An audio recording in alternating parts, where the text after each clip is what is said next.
Hello, my friends, and welcome to Song Sessions. I'm your host, David Pomeranz, and I'm really excited to have a chance to spend some time today with our very special guest. He is a true innovator and a legend in the pop music world. He's a brilliant musician, songwriter, singer, producer, who once upon a time, along with his bandmates Gene Cornish, Dino Danelli, and Eddie Brigatti, formed a kick-ass band we all know and love called the Young Rascals. Their chart-topping hits include, now, this is for people who may not know. Check this out. Good Lovin', Groovin', I've been lonely too long. A girl like you, you better run. How can I be sure? That gorgeous thing. Come on up. It's wonderful, wonderful. Nice. It's a beautiful morning. People gotta be free. Mm-hmm. The anthem of anthems. Love is a beautiful thing, and so many more. The happy news is that since those days with the Rascals, he's not stopped creating for a minute, recording his own brilliant solo albums, producing legendary artists like Laura Nyro, performing with greats like Billy Joel, Steve Cropper, Ringo Starr, Willie Nelson, many, many more. He's an inductee in the Songwriters Hall of Fame, the Grammy Hall of Fame, the Musicians Hall of Fame, the Hit Parade Hall of Fame, and the Lasagna Hall of Fame. Yes. And there must be one of those. And there is now. There is now. The truth is that just hearing his distinctive voice, whether on stage or coming out of my radio speaker, brings grateful tears to my eyes. That's the truth. Nice. Ladies and gentlemen, presenting a lovely man and a musical treasure, FELIX CAVALIERE. Hello. Well, thank you for that wonderful intro. I can go now. You are very welcome. Goodbye now. Great. It is so well deserved. Can you help me with this? When I was a kid, when I was first listening to you, I knew you as FELIX CAVALIERE, and then I heard John Sebastian pronounce exactly. Cavaliere. I was going to say that. You know how do that. How do you say it? Well, John how do you want to say it? Speaks fluent Italian.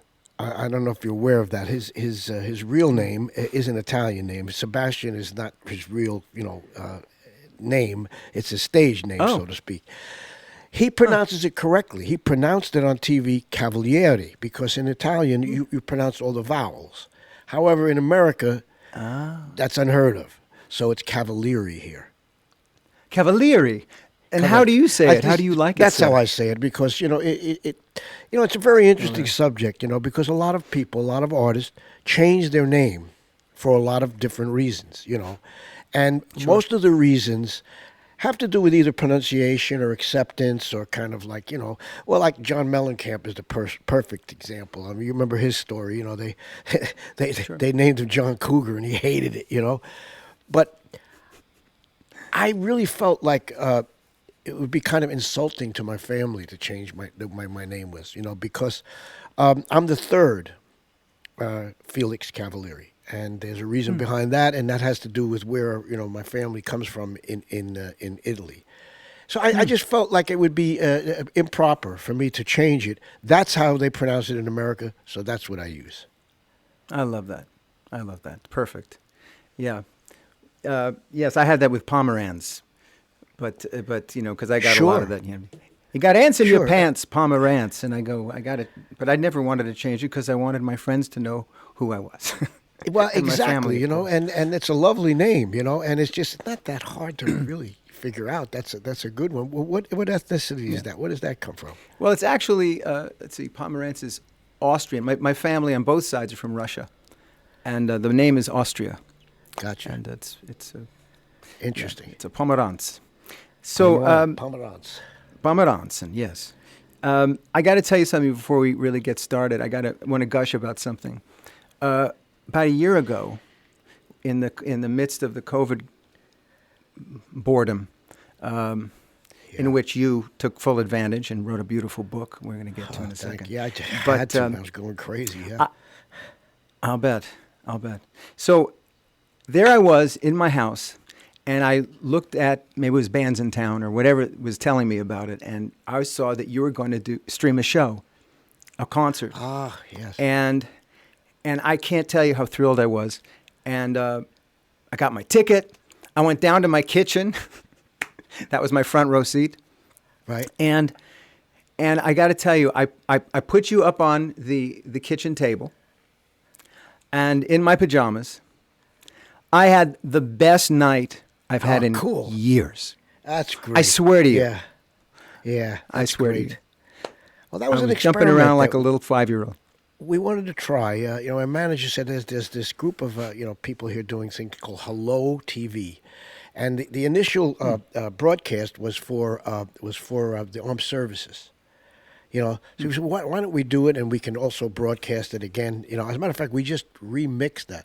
But the interesting thing about it, there was no audience.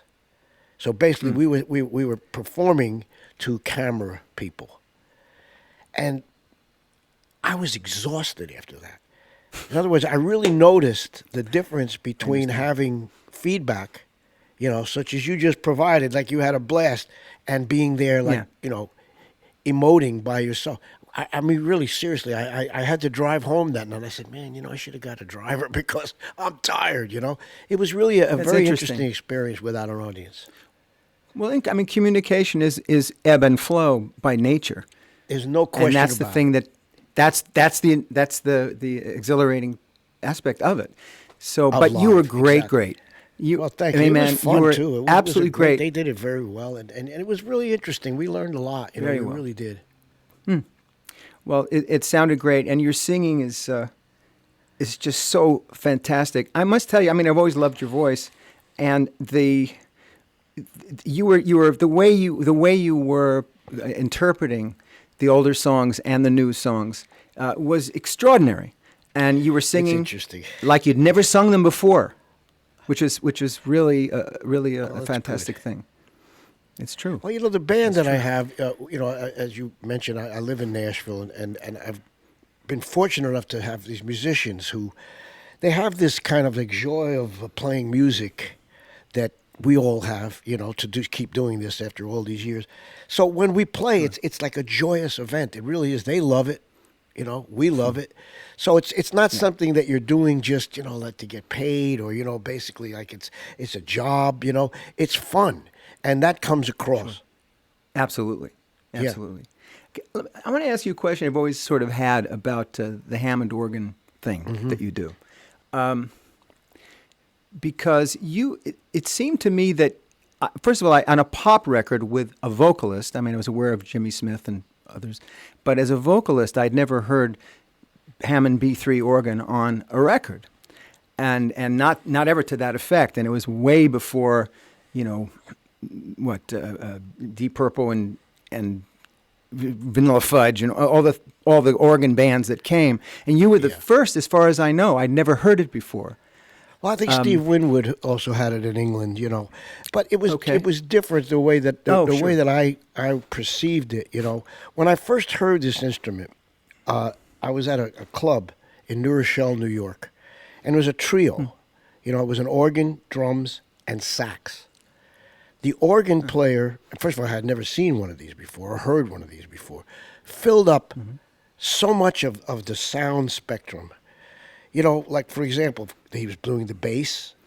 He was doing like kind of like a what we call a pad. A pad is like, where you have your voices and you have your strings and things like that, chorus. Yeah. And he was also singing. So it filled all of this up. And I realized that it was kind of like an orchestra.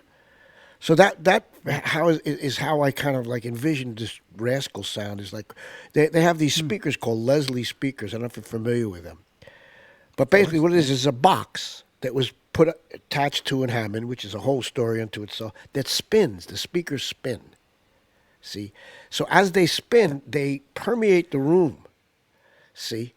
So you literally cannot escape this sound because it fills all the corners of the...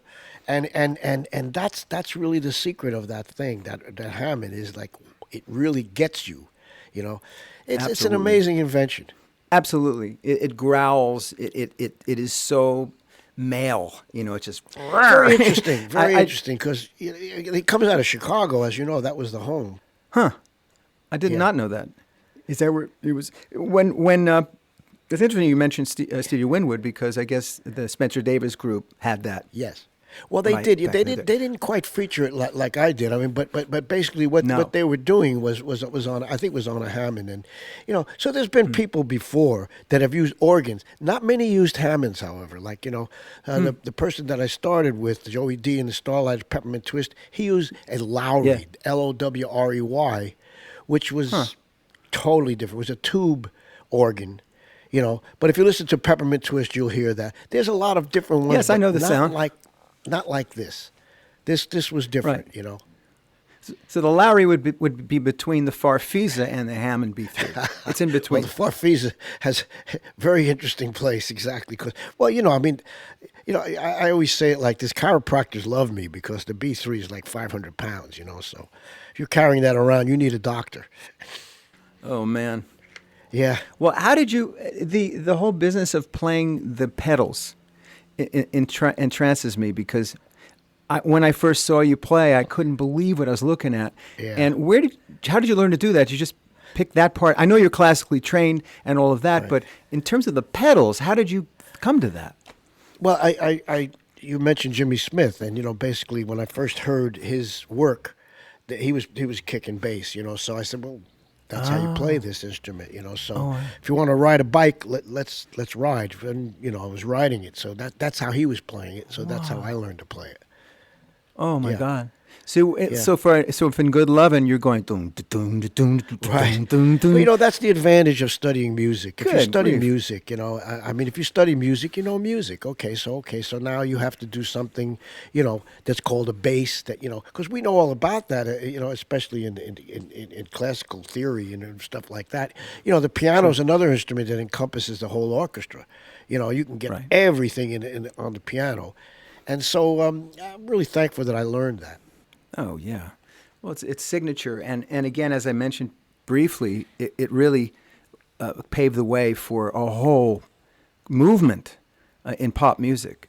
So there's the Rascals, there's you, and then there's that you started. Yeah. It wasn't there before. I'm telling you, it just wasn't. I think about Procol Harum and Emerson, Lake and Palmer and all that stuff.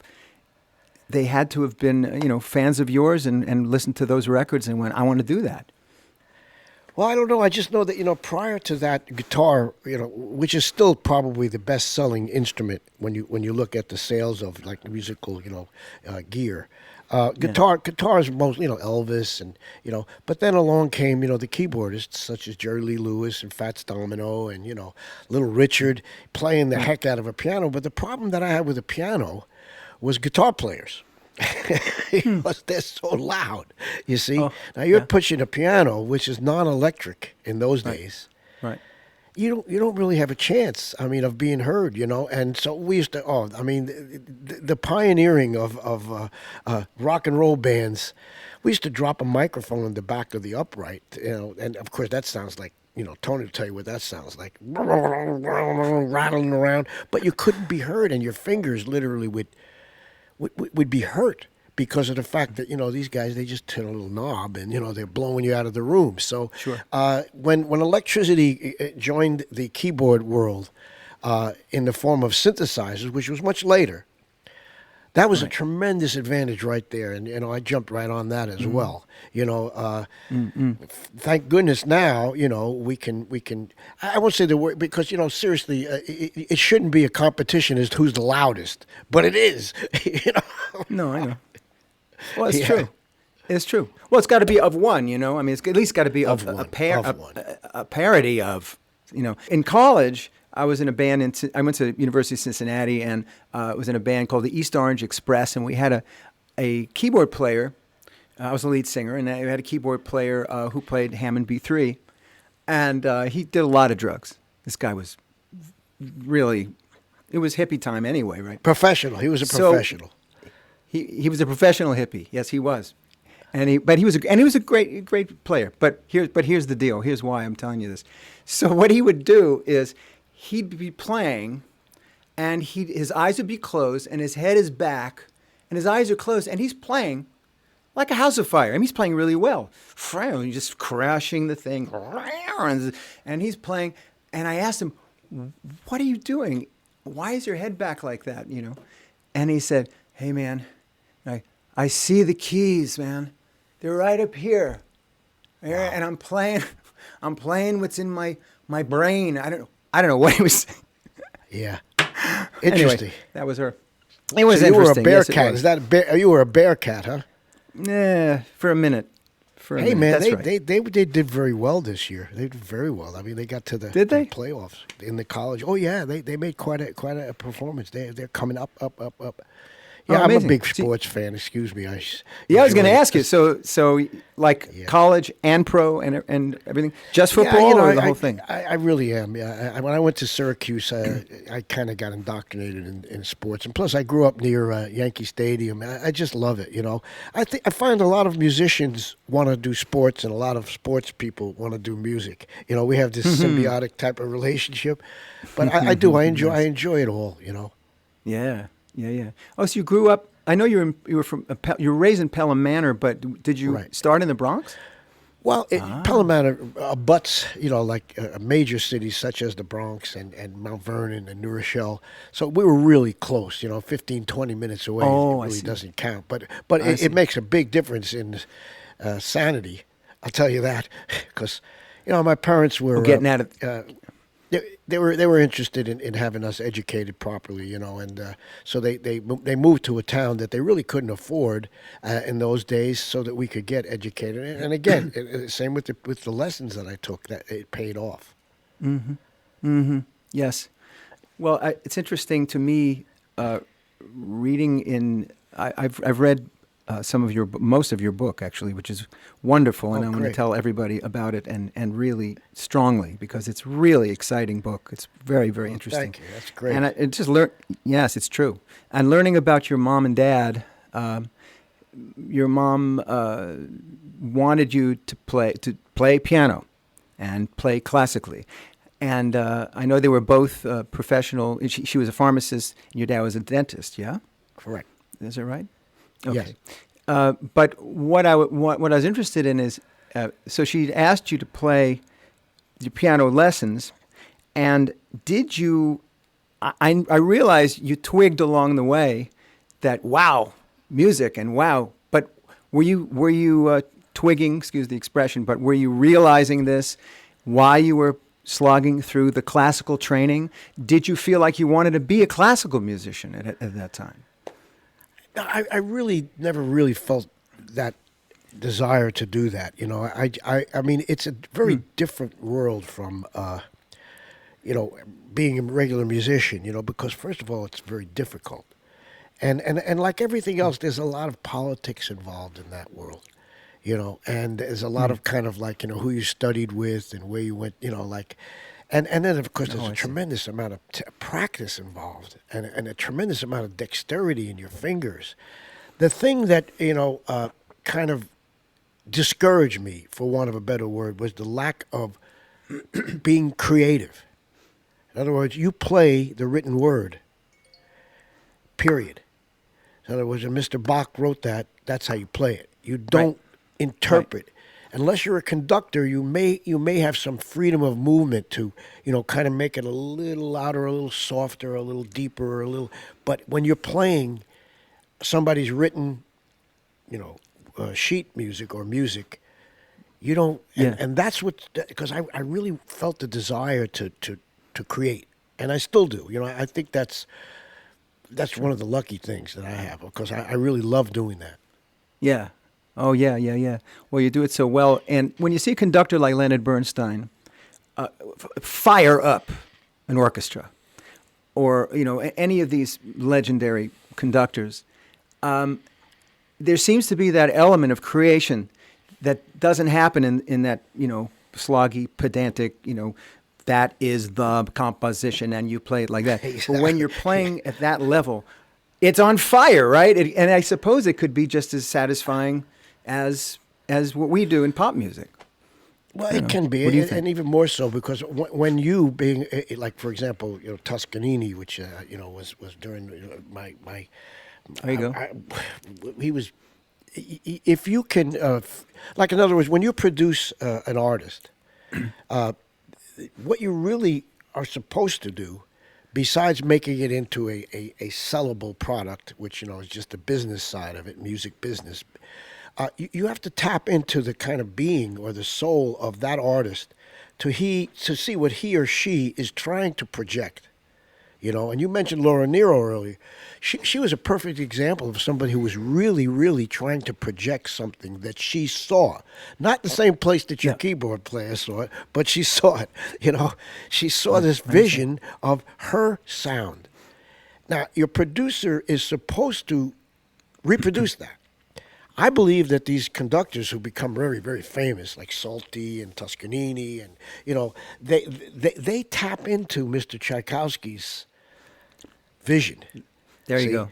And believe me, their vision is pretty serious because you know any music that's been around 100 years or more, it's pretty good stuff. You know what I'm saying? I mean, you can't hype your way to 150, 200 years. You know, and I think they tap into that psyche, that vision, and they bring it out. You know, and when you bring out a master's work, wow. That's very well said. It's so true. Yeah. It's so true. That's great. They tap into, they understand, they duplicate exactly where those dynamics, where it goes wang and where it goes and I mean, and these when it's done well. That wrote these people who wrote these things. Are you kidding me? That freaking Beethoven couldn't even hear it. I mean, this is like ridiculous talent. This is not even talent. This is like from another sphere. You know, couldn't even hear it. You know, so I mean, it's really a remarkable. Oh, sure. Well, it's like in Amadeus when the scene when Salieri is it's like writing. Mozart's going, blah blah blah blah blah, and the guy's transcribing what he's. That's incredible. Can you? I mean, are you so articulate or competent on theory where you could communicate to someone without a keyboard and without singing? Could you say, this is what I have in mind, blah, blah, blah? Well, we have, the Germans and the Italians, they figured out a system of being able to translate those thoughts. You know, they use mostly Italian words, you know. But, I mean, you've got, like, legato, and you've got, like, you know, we use those words to say loud or soft or, you know, dynamically this or that. Or, you know, and you know, the problem is one of usage. In other words, like, if you don't use them over the years, you kind of lose them, you know what I'm saying? Because they're not in the vernacular of, like, you go into a recording studio, you know, like, and you don't really use that nomenclature, you know, in the studio, unless you know you're composing it, and I mean, and you're writing it, you're like arranging it, and then you want to stress something. Usually you still put those terms in there, but for the most part, you know, in rock and roll and R&B, et cetera, you just say play louder, you know. See, now Laura Nyro had a very interesting way of saying these things, and she would go into the studio, which would have, like, say, in this case, a brass section, and she would say, it's got to be more red. Yeah. Now, red. Okay, what is red? Figure out what red is, and you got it. You know what I'm saying? So she had her own words for that, which was so interesting because after a while, you know what she meant. You know what I mean? I get it. You know, yeah. How fascinating. Did she have to play with the same musicians to really build that understanding? No. Generally, no, well, it was a New York scene. No, when I did the album, I did it with Aretha Franklin. We brought all the Muscle Shoals people up, you know, from Alabama. Okay.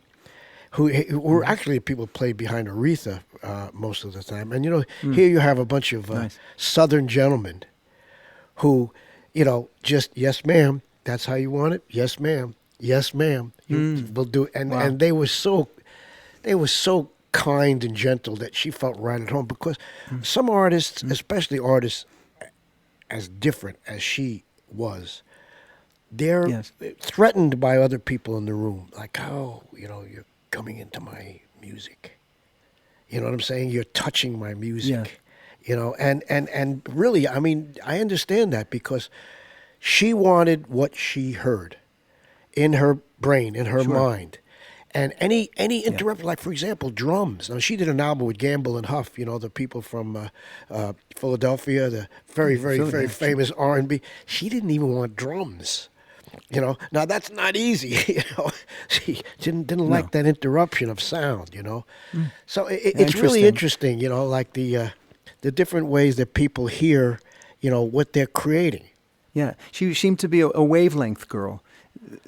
That she was very different. Very different. Right. Very pure kind of like abstract, and then funky at the same time. Absolutely. Well, the record she did with Charlie Colello, that record, Emily, you're the natural snow. Unsteady. It was one of the best. He was one of the best. He really is. And she didn't like it because she was not what. No. She was very. No. Yeah, she didn't like. She liked what she heard, and that's why other people came along, such as Fifth Dimension, and Three Dog Night and Blood Sweat, and they all took those little kind of nuances and repositioned them into. I don't want to say the word reality, but radio stations are reality. Yeah. I mean, that's the if reality. the radio stations don't play it, sure. then unfortunately, sure. You better have a good internet, and we didn't have any in those days. Yeah, that's amazing. Well, it's good that when you produced that album, it was Christmas and the Beads of Sweat. Was that what it was? Correct. Is that what it was called? Yeah, yes. Yeah. It's beautiful. I've heard some of the tracks. It's beautiful. And you do preserve her gossamer, fragile, wavy quality, and it's just and it's great. on the record. She was fantastic lady, and Aretha, we just loved her, really loved her, and I was able to help her out with a bunch of different albums, but now I think people are starting to find out about her, which is good. There's a lot of new things coming. That's good to know. Mm-hmm. You mentioned Aretha, and I'm very interested in this. Let me just say cursorily, it doesn't have to be cursorily, but I think only because everybody knows you from your time at with the Rascals. But those who don't, because there's going to be a lot of younger people watching this thing. Let me just say this. The Rascals, as I said in the introduction, was a kick-ass band. And what was so strong about them, and FELIX was the leader of the band, was the, how do I say, it felt live. And that's one of the questions I was going to ask you. Did you record live? Are those live performances? Is Good Lovin' or You Better Run, did you just do that, bang, vocals and all? Pretty much, sure, because, in those days, when Atlantic found us, they found us in the nightclubs, out in Long Island, and they transformed that to the studio as a live performance. Second of all, we only had, we did have 8 tracks. We had more tracks than most people had. So you didn't really have the luxury of doing over. You did it, So the only problem with doing live in those days is make sure that the vocal, in other words, if you're playing the Hammond organ and singing at the same time, you're going to have some sound coming through the room that you may not want on the vocal mic. Whereas if you do it separately, you go into a booth, you won't have that that feedback coming through the other instruments, which is a problem. It can be. Now it's good. It's like an ambiance. But you have to understand, Atlantic Records was a live recording business. They did jazz. Right. They did R&B, etc. But the concept was to capture a moment in sound. Make it the best you can make it, and then whatever you can possibly add to that. Which those geniuses, electronic. Let me tell you, the engineers in those days, they did magic. Look at the Beatles with 4 tracks. 4. Think about that. So they had to. I mean, not to get too technical, but they had to mix down, keep the quality. Right. Don't lose. Get a mix. In other words, don't lose the drum. Don't lose the snap of the snare drum. Because you can easily get it pulled back. Yeah. Well, that shows you the level of talent that was around in those days to create that. Because now they say, well, we'll do it in the mix. We do it in the mix means you got 100 tracks. you know, Right. And so, no, you couldn't do that. You had to make your decisions now. See, because that's it. You're locked. And if you were lucky to have another 8-track or 4-track machine, you could always copy it and do it over. But that didn't happen too many times, Wow. Fantastic. And Aretha Martine, for everybody who may not know, is a legendary producer, and for good reason. He produced the Rascals with FELIX, and he produced, Bee Gees and lists and lists of people. Bette Midler, Chaka Khan. Yeah. Keep going, man. We'll be here all day. Yeah. So he's musician. And I wanted fantastic. to quote you from your book. This is the new book that FELIX has written called Memoirs of a Rascal. And I just want to read this little piece because it talks about your first encounter with Atlantic Records and the studio and that thing, that magical time. He says, the first time I stepped into the room, the studio, where so many records in my collection were made, I knew I was in a special place. It was as if the essence of my heroes were right there, bouncing off the sound-inspired walls. Or is it the same inspired walls? That's a typo for me. We were with a company that I truly believe wanted to make good music, where music was front and center, the reason why Atlantic existed. Correct. Wow. True that statement. Was a time, right?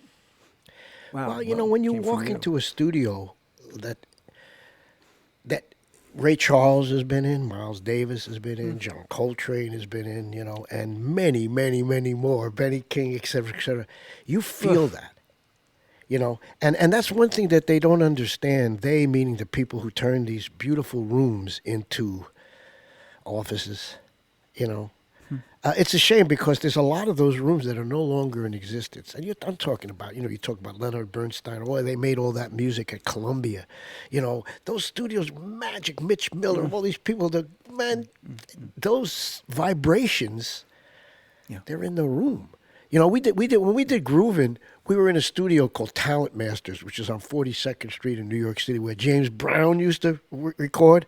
You didn't even have to pick up the drum; you could feel the rhythm. That's how funky that studio was. It was just in the room. It was there, So obviously, if you tune in like your keyboard player tuned in, you know what I'm saying? You could feel this, and really. It was an awesome feeling, and I'm sure a lot of other people will tell you that story when they go to a shrine like that. Is it still in operation? Those studios? I don't think so. Atlantic moved to Rockefeller Center many years later when they became Warner Brothers, and I think they let all that go. And unfortunately, I think it's an office now. But it's a funky office. I'll tell you that. Oh man, I want that office. Yeah, man. So when you worked with Aretha Martine, you and your collaborator Eddie Brigatti, who's also the other lead singer for the Rascals, you'd come up with a song, and then you'd run it by him, and what would he do? Because he was Mr. Ears. Would he ever say, try how about this chord, or? Oh, sure. How involved did he get? Well, my relationship with him basically, I completely adored him, to say the least. I mean, he was, but I respected his musical knowledge, and I think he also returned that to me, so that when he made his suggestions, they were always good. They were always good, and so. But I would go to his home, and we would sit down and of course I would play the latest things that I had created, and from a musical point of view, that's where we started mostly. We started from the music. We would shine it up, we would polish it up, we would correct it, but we didn't really have to do a lot because, as I say, Atlantic really functions on this jazz concept. Make it happen. You know what I mean? Don't change it to a point of where it's like too slick, you know what I mean? And just keep it, like Phil Spector used to tell me that there was this line, which called where your hits are written, right down the middle. Now you can get too hip, and you're not going to, or you can get too square, You know, Oh, you can my get too gosh. busy. Wow. You got to find that line, you know. And you know, it's the same with painting with artists. You know, we say, when do you stop putting, you know, trees in or waves in or clouds in? When do you stop? You have to know when to stop. And a lot of times you can ruin a song by making Oh, changes. yeah. That initial Absolutely. thrust of joy, you know, Right. trap, Right. get it, record it. There you it know? is. And that's the Atlantic philosophy. Make it happen Oh, I in the really- room. So Yeah. I thoroughly enjoyed working with Art because Arif, he also shared the joy of creating. So that, oh man, let me get my hands on that one, man. You know what I'm saying? Like I'll write some. Oh Yes. man, you could feel that, and that's what I've always appreciated about Atlantic Records. Is that joie de vivre? What I'm saying is, I want to make Yes. great music in this room. Absolutely. And you felt that, Absolutely. so it was possible to make great music in that room. Oh my God. Yeah, I- that doesn't happen, you know. Well, where would it happen? I mean, who would it happen with? When I was with Arista, I came. There was it was close to that because Clive wasn't. Absolutely. No, isn't Clive is an arranger, absolutely. but he's a conceptualist and he's Absolutely, very very absolutely. good. And he's lovely and there's a love there for what he's doing. Absolutely. So I found him maybe the closest thing to what you're describing with Arif. Oh no, there was a few of them. I mean, Columbia. He was with Columbia, remember? You know, before Sure. he was with Arista, and Columbia. Sure. You put them in that category. I mean, they made some great. Capitol. I mean, they made some great. There was some great music in those days. You know, they actually signed people that they didn't sell albums. They just wanted them on the, you know, on the roster, so to speak. Those days are understand. over, of course. But I mean, you know, like you know, Ornette Coleman is not going to really sell a lot of product, but you know, they had them. You know, Columbia, they had, you know, Stravinsky. You know, had all these people on their labels, and they don't really sell. But you know, what an honor having them there. You know. Thank you. It's an honor. Or even Tony Bennett they had at the time. Oh yeah. And then dropped. It's and all picked up different again or now. whatever. It's whole different Yeah, world it's all now, different. you know. The other thing you say about the getting it now and getting it live, and when you mention that, I remember thinking about the 60s and 70s especially, where the record sounded like the artists, like your band, Right. Blood, Sweat and Tears, the initial guys, Chicago, any of these. Absolutely. You know, they were very unique, and I'm assuming, I guess Fred Catero would engineer Chicago and such, but it sounded like the band. You could smush it up. You could David Foster it up, which he did beautifully. Nothing against David. David's a genius. I love David Foster, but he took Chicago and made them sound like anybody. Exactly. So it's true. That's the rub, my friend, right there. You see, I mean, it's the thing that makes it more complicated is the fact that you have to sell product. See, in other words, if the audience doesn't accept that rawness or whatever you want to call it that's there, well, then you have a problem because, you know, somebody has to fund, you know, like in the ancient days, they used to have kings and, you know, princes and counts, and they used to hire musicians, like, you know, and pay their wages and their room and board. And, okay, write about my parrot, you know what I mean? I want you to write a song about my parrot. But unless you have, like, that kind of And they weren't talking backing- about their bird either, by the way. Exactly. But, you know, anyway, But you got to it's a sell different parrot. product, Anyway. and that's the problem. And that's what I find so interesting. You know, is the fact that you got to sell it, and that's where you run into like all the record company, you know, with their you know their opinions, and you know, and the producers with their changes, and that's just how it is. Yeah, and it was how it was too. I mean, they try to, when you get an act, they would want the act to duplicate what was successful before, like the Supremes would do "Can't Hurry Love" and then "Baby, Where Did Our Love Go." It was they were trying to make another one. And so Well, it's that was a but your factory. records, I mean, you know, that was a factory. that was a factory. Right. Well, that's right. A hit factory. You know, wow. That's true. Motown was that very thing. But you guys didn't do that. You were your records were very different. They all were. They were the songs that you wrote. Well, again, the era that we were in, which had this group called the Beatles around, which made that possible for all of us. Because talk about brilliance, you know what I mean? They did everything. And by them doing everything, like for example, them doing Michelle and Yesterday, I was able to do How Can I Be Sure? Because if they hadn't done those, I doubt if the radio would have played a French-based 3/4, 6/8 song.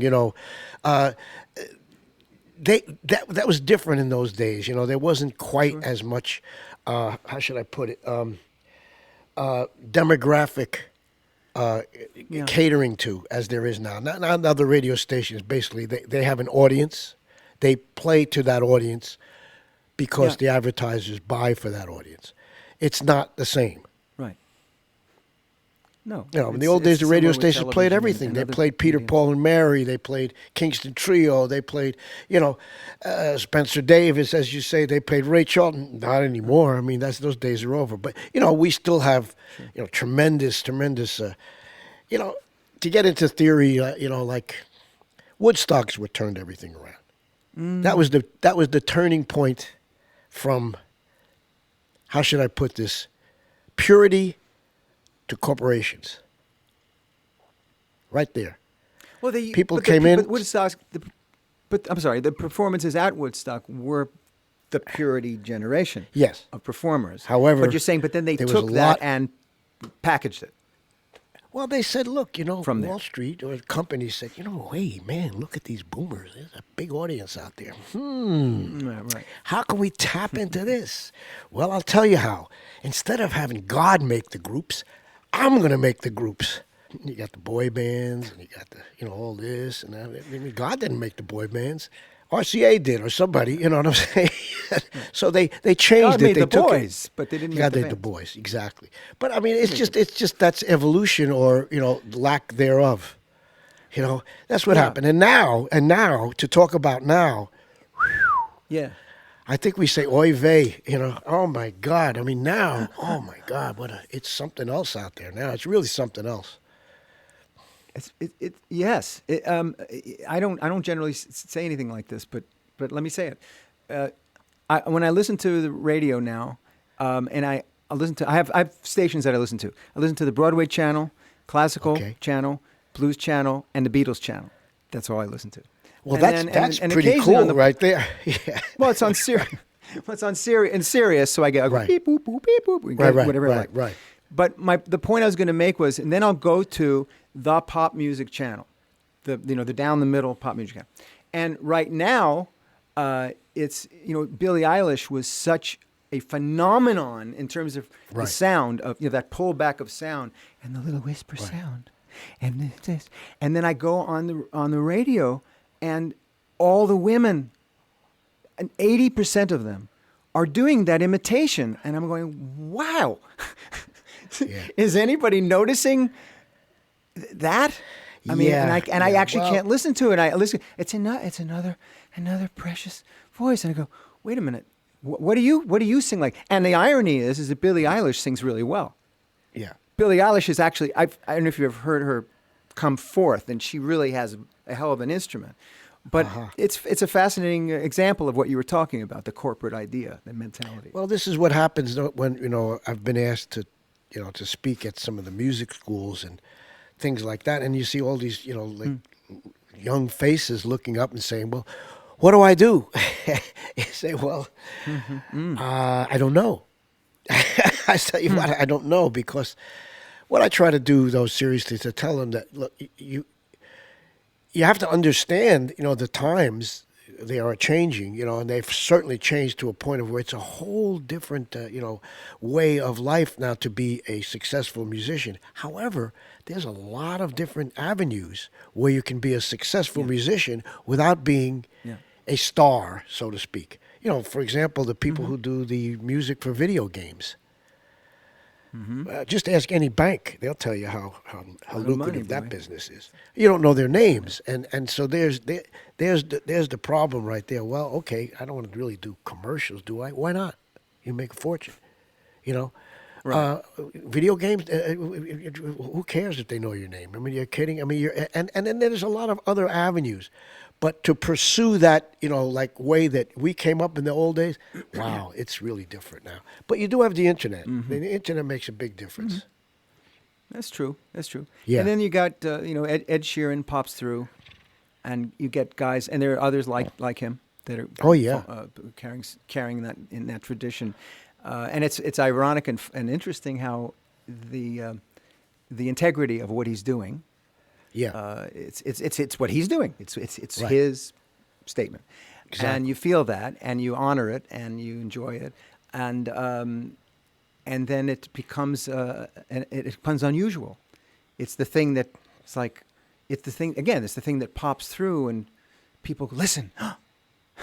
It's like Right. the first time we heard, let's say, Sweet Baby James, or one of those albums, where the band, Russ Kunkel and Lee Sklar and those session musicians were all there were on the record, and James Taylor would just stand up there in a nice, clear Peter Asher universe, said it, and there were four guys, and it filled that screen, that canvas, just the bass, the drums, and James's guitar, and maybe piano here and there sometimes, maybe a conga, but those are those things that make you sit forward.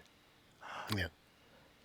Well, forward. they'll never go Wow. away. It's just a question of there's so much other stuff going on, that, I mean, I don't know how, well, I do know how people program radio stations and stuff like that, but it's impossible, impossible to keep up with them. Well, because really a lot of people, everybody's making music like in their homes now, it's pretty Sure. interesting what's out there. Now, how about you? You have a studio there in Yes. your house? Yes, Do you make albums or just demos? Or Well, because of COVID, because of the lockdown, yeah, I do. I'm able to do the albums now. But it started off, basically, we started off doing an album. I got an album coming out called Then and Now. And what I did was Great. I took 5 old songs that influenced me, re-recorded them, and then I wrote 5 new songs to go show that kind of influence. But we started it before this lockdown. So thankfully to computers and, technology, we were able to kind of continue it online, which is, pretty interesting. It was interesting because, Yeah, sure. you're talking to somebody just like we're speaking right now, and I'd much rather be in a room with you talking, but we can do it, and we're pretty far away. It's pretty interesting. So, yes, but I've had to make the conversion now, which is why I was speaking to Tony about, from audio to video, because I didn't have a video room, to speak. And it's quite a transition, let me tell you, because, you have windows and you've got lighting and you've got, the sound is okay, but I've made the transition to, a little bit of Riverhead, I guess, Riverside. are you your own engineer when you record at home, or do you have someone that comes with you? No. Well, I am to a degree. I can get it down on tape or in the hard drive. But no, I really I had an experience where I wrote. I was doing an album with Don Was, and he set me up with this gentleman who was a programmer, and I'll never forget because I walked into his home. He was out in California, and he had this track prepared that was like, oh my God, this was so unbelievable. I said, man, I could never do that track like that because it was just, he used to do Mariah Carey and Whitney's tracks. Sure, he's a great. But he couldn't write. He couldn't write. He couldn't create. The melodies weren't there. The chord changes weren't there, but he could make it sound like God was in the room. It was so amazing, And I realized that's not my thing, like the technical part of it. I'm adequate. I can do it. But really to get those nuances, like, with the compression and the EQ and the delays and stuff like that, I can rely on my ears, but I can't make my fingers do it, Yeah. I understand. Sure. I mean, if you want your kitchen fixed, if you want a new set of cabinets, you could do it. You could learn it, but you just get a cabinet maker who's a master, Yeah. and you can go and do your thing. Yeah. Well, I guess, when you're young, you can do anything. I said, but I don't know if I can learn all that right now. And, I've been buying these new programs, which is so hysterical. Because a lot of times we try to be inspired by instruments that we buy. We get a great sound from an instrument and makes you write a song. Sure. So now they have these programs. And man, when I look at the tutorials for these programs, I'm going, are you kidding me? I mean, by the time I learned this, oh my God. Because I mean, thought medicine was rough. What do you call biochemistry? Wow. Yeah, it's pretty interesting what you can do now, and I'm looking and I'm saying, why would you want to do that? In other words, like I can make like this sound like I say the word love. Why would you want to do that? I can do that many times, but why? I see. Okay, and I would like to see how can I reproduce that on stage? Well, I got to buy the program, otherwise I can't do that. Oh, it's so funny. Oh, it's funny. Yeah, it is. It is. It's too much. It's too much tech. Hey, I wanted to just bring something to mind to the listeners. One of the songs that we talked about before, "How Can I Be Sure." Mm-hmm. I was listening to it the other day, and then thinking about you in terms of your background and the many loves that you have, the Ray Charles love and the Jimmy Smith love and the Toscanini love and the whole picture, the whole package that you swim in and enjoy. And I heard that song and in those terms, and I went, well, that's interesting. That's kind of got so much of everything in that. I don't have a keyboard here, but for those of you who know the song, how can I be sure in a world that's constantly changing? How can I be sure when I stand with you? And there's a section that goes like this. Whenever I, whenever I am away from you. Let's say, I don't know what key the record's in, but let's say it's an A minor. It's a D minor. All right, well. All right, so then let's say if it's da da da da da, if it's A minor, and it will be minor E, B minor E, and then A minor, dun dun da dun, da da da da da, minor E, B minor E. Now he goes, how's the weather? He goes, it's C sharp minor, F sharp minor, B minor E. Right. Blah, blah, blah, blah. And then is C. The creamer. Right. C. And that's the thing that sorry for the rudeness, but creams me out when I hear. So whenever I look away from the weather, whether or not we're together we see it much better. Right, exactly. New key. Drops down a New half key. step, yeah. New key, yeah. But it modulates back to the tonic, which was in your case the A minor. To the rest of the song. Yeah. Well, there's a lot of that. Therefore, my friend, therefore, well done. Thank you. Well done. Go on. Those are not that uncommon in classical music. They move around so liquidly. It's just so easy the way they do it, and you go like, oh my God. Why can't I do that? Well, one of the reasons we can't do that is because we get locked up in the blues. We do the 1-4-5s, the 2-4-5, and you don't hear those things, But thank God, they planted them in the back of the subconscious. You know what I mean? So they're there. But they do that. It's interesting. There's a whole lot of techniques that get you back to one. And a lot of different ways to get to the next chord. Yeah. So obviously music. I see, because down here in Tennessee, they do it in what they call the number system. Yes. Are you familiar with that? Is. I am. Basically, when you study music, you have a song. Let's say it's in the key of, as you said, A minor or A major. That would be a 1. See, and as you go up the scale, A, B, C, that's 2 and 3. See, so in other words, 1 is A minor, 5, which is in everybody's song, the dominant is E. So 1, 5. Classical does it the same way, by the way.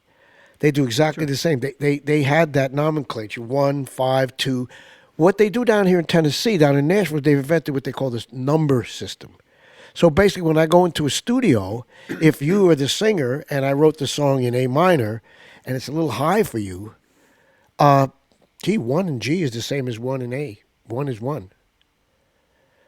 So that's the, so I can transpose it down to G. And Where it's tell you a great story. You got time for a story? Yeah, sure. A Randy Bachman story. If you don't mind, I'll interpose it. Yeah, I love it. I was on tour with Randy, with Ringo. We did this all-star tour. And he's telling us this story about when he was in the studio with Little Richard. Little Richard came to town, and so his manager said to Randy, hey, man, Little Richard's in town. Why don't we bring him over to the session? Why don't we bring him over to the studio? So they bring Little Richard into the studio. Bachman, I don't know if it was Bachman Turner or just, Randy's band, but so they go in the room, and they got a track. It's in the key of A, which, because the guitars, they usually play in E or A, because that's really where they live, those instruments, as a rule. So Little Richard comes in and goes, oh, man, I only play in C and G, man. I don't play in A. So they said, oh, well, we got an idea. So they go, now this is tape now. We're using tape, we're using tape. We're using 2-inch tape now, we're at the Studer level. So he goes in, they said, well, just keep playing, man. Just keep playing. We're going to fool around in the control room. So they go in there, and he starts jamming. They say, hey, Lou, come in, Richard, we got it. We said, what you mean you got it? He said, well, listen, man. They brought him in the room, played the tape, and he's on the track. Perfect. Key of A.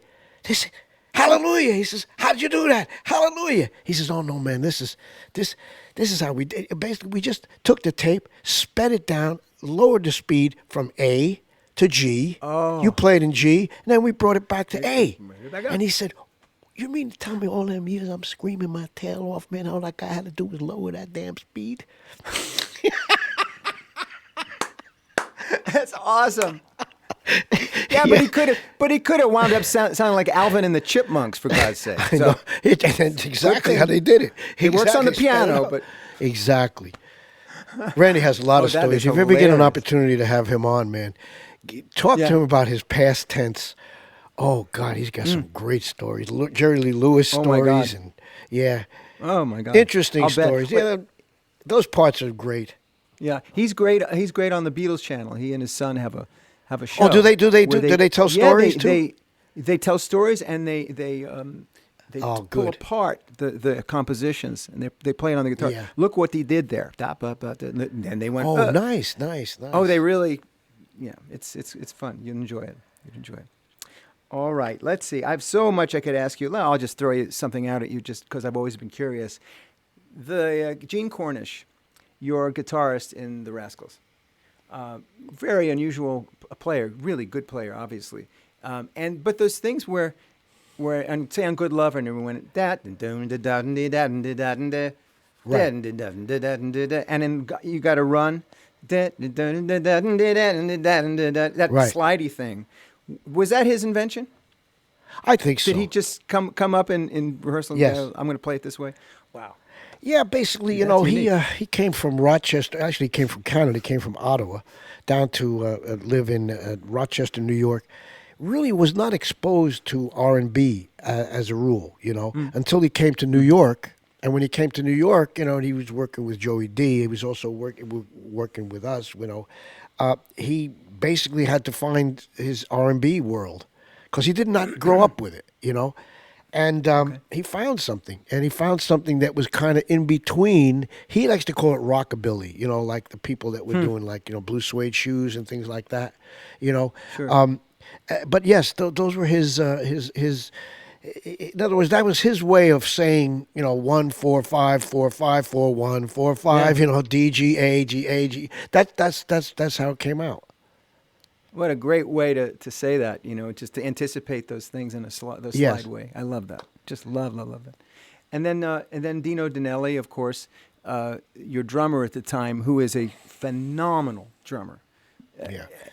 I mean, he was very, very, very, very interesting in terms of a musician because he came from a like when I first saw him, he was in a club that was called, what was it, the Metropole, I think.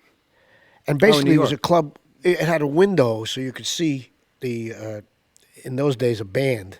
It was in the window. And it changed after the years. There was different things in the window. But basically, it was a jazz club, which would have like Louis Bellson, and like various drummers, Gene Krupa, people who were band leaders. Right. Well, when a band leader is a drummer, they have to do more than just play drums. They have to put on a show because the spotlight's on you. Right. He learned how to have a spotlight on him while being a fantastic drummer, which meant twirling your sticks and throwing them up the air and stuff, because you have to put on a show. So he learned from these masters, Right, I see.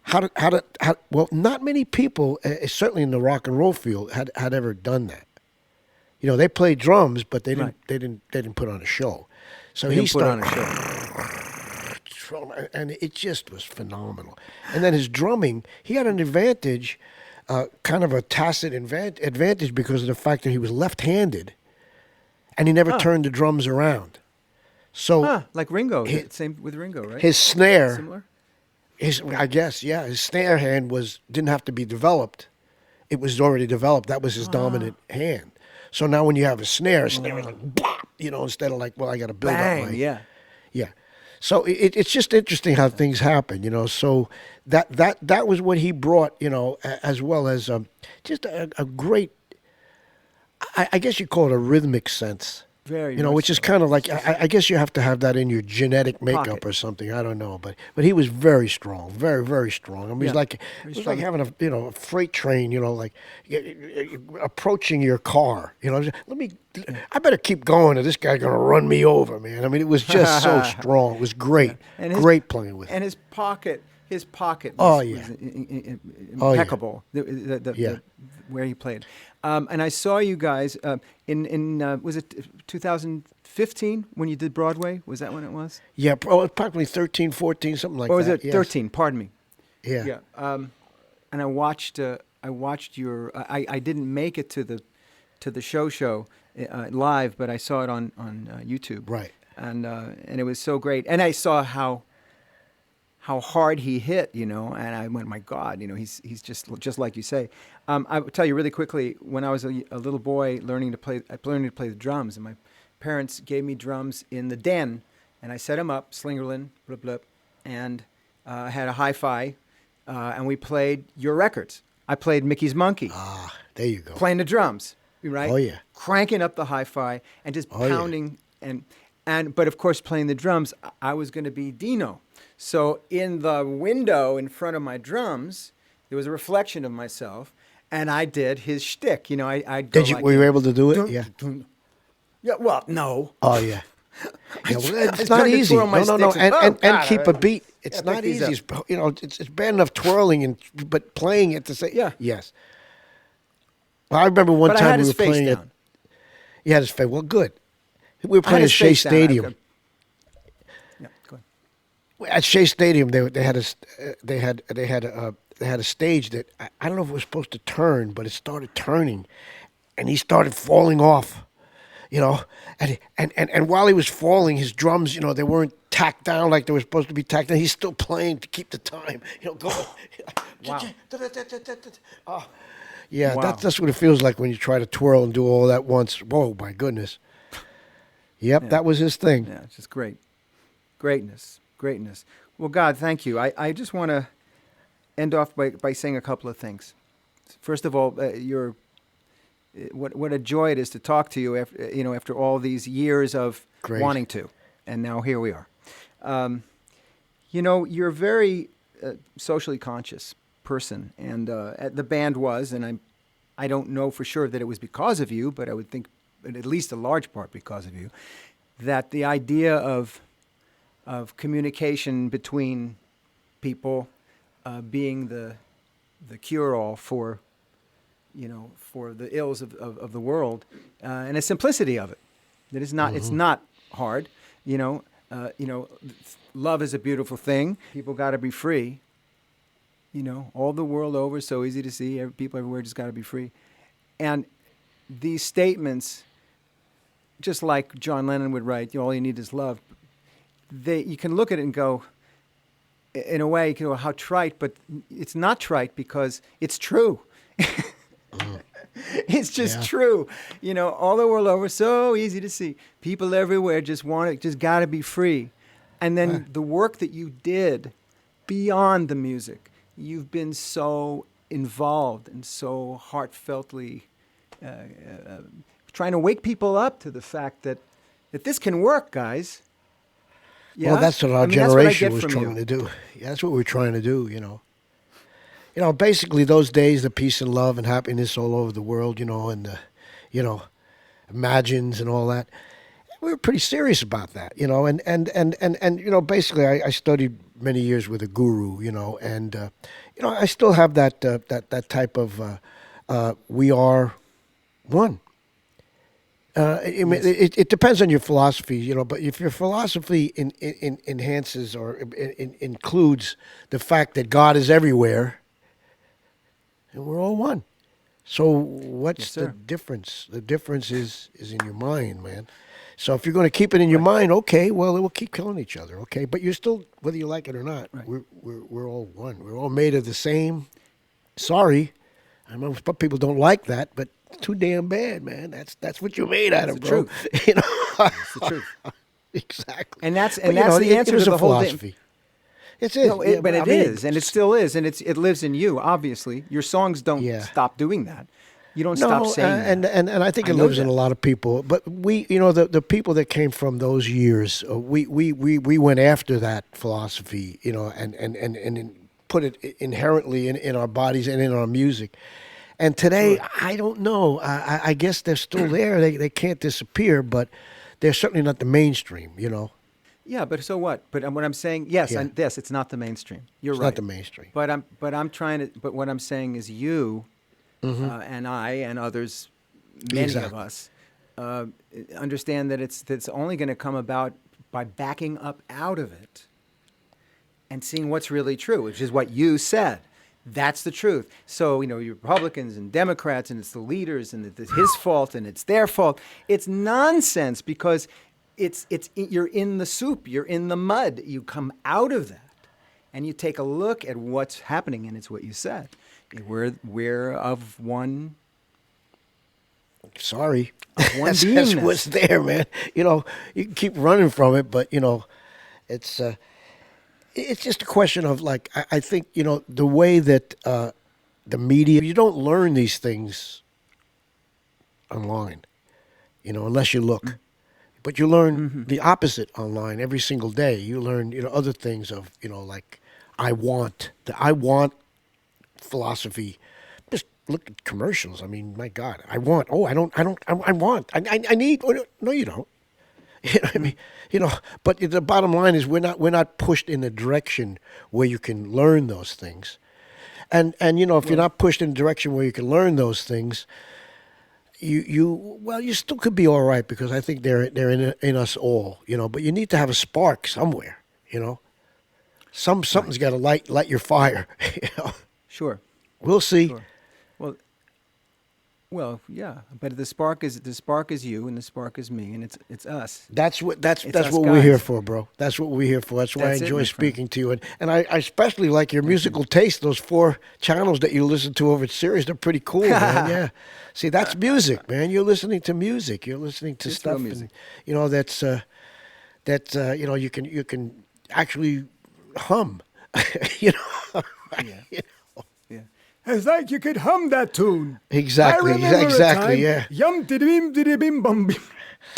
But I enjoyed it, man. Man. Thank you so much, Dave. I appreciate you taking the time. And you know, I do a lot of these, and I must say that I enjoyed, you know, your questions, because they were not the norm. You know, they were like off center, and I appreciate that. Thank you very much. I'm glad. Well, you are. I wrote this goodbye, but I'm just going to say it. Let's see if I can say it, because I'll just say it. Great. You have inspired generations of people. Musicians, yeah, but not just musicians. You really have done, and are doing what you set out to do. You've lit the world. That's Wow. the truth. Well, I'm thank you. not just paying you a compliment. No, I guess that's what we're here for. We got to do our job, whatever that may be, and I appreciate that. But I'm going to keep doing it until I can't do it anymore, bro. Well, that's right. I know we didn't get into too much what you're doing now. I know you've made albums of your own since Rascals. You've played with Right. Steve Cropper and nominated for Grammys. You are on and on and gone and on. And it's just great. And yes, of course, you'll do this forever. And you should. I hope And so. I want to tell everybody, did you want to say something there? I'm sorry. No. Okay. I wanted to tell everybody about your book, and I'll hold it up. Now, look. There you go. Guys, is this backwards? Can you see this? Is this frontward? Yeah, That's with that front. beautiful Linda McCartney picture, huh? She made that, right? She shot that, right? She Where were photographed you? that. Where was this? I think we were in a club in New York City at the time. She was coming around doing all photographic. If anybody ever wants to see any of her work, Google Linda McCartney's cocktail books or cocktail table books. She was a phenomenal photographer. That's just a perfect example of one. Yeah, look what she caught. That's fantastic. Yeah, is that great? I love that shot. It is great. It is great. So this is a terrific book, and it's a fascinating book. I read through it, and I got to know you, and so Well, you really, thank you. You accomplished that one too. Good. I can feel you in this thing. So please, Great, everybody, go get this book. Get it on Amazon. Get it on Felix's website. Get it. Okay? Very good. There you have it. Hey, Dave, thank you so much. God bless. I hope to speak to you again. Thank you, my friend. We get up to Thank that you very area, I much. will make sure we meet in person. Good. I'm looking 'Cause forward to that. we haven't been there So- for a while, but if you're in touch with Melissa, she'll Okay. let you know. Okay, I get to Nashville a lot. I'll Oh, look good. up. Well, give me a holler. You have my email, I will. please. I will for sure. Hey, God For bless, sure. So brother. let me sign off. Hold on. Here we go. So that wraps up another episode of Song Sessions. Be with us next time when we'll be spending quality time with another master songwriter. Until then, for all my fellow artists who stay up late burning the midnight oil or a mid-morning oil, as the case may be, keep making beautiful things for us. Lord knows the world needs you now more than ever. Thank you very much. Thanks to Felix CAVALIERE. Bye-bye for now. I'm David Pomeranz, and we'll see you at the next Song Sessions. Bye-bye.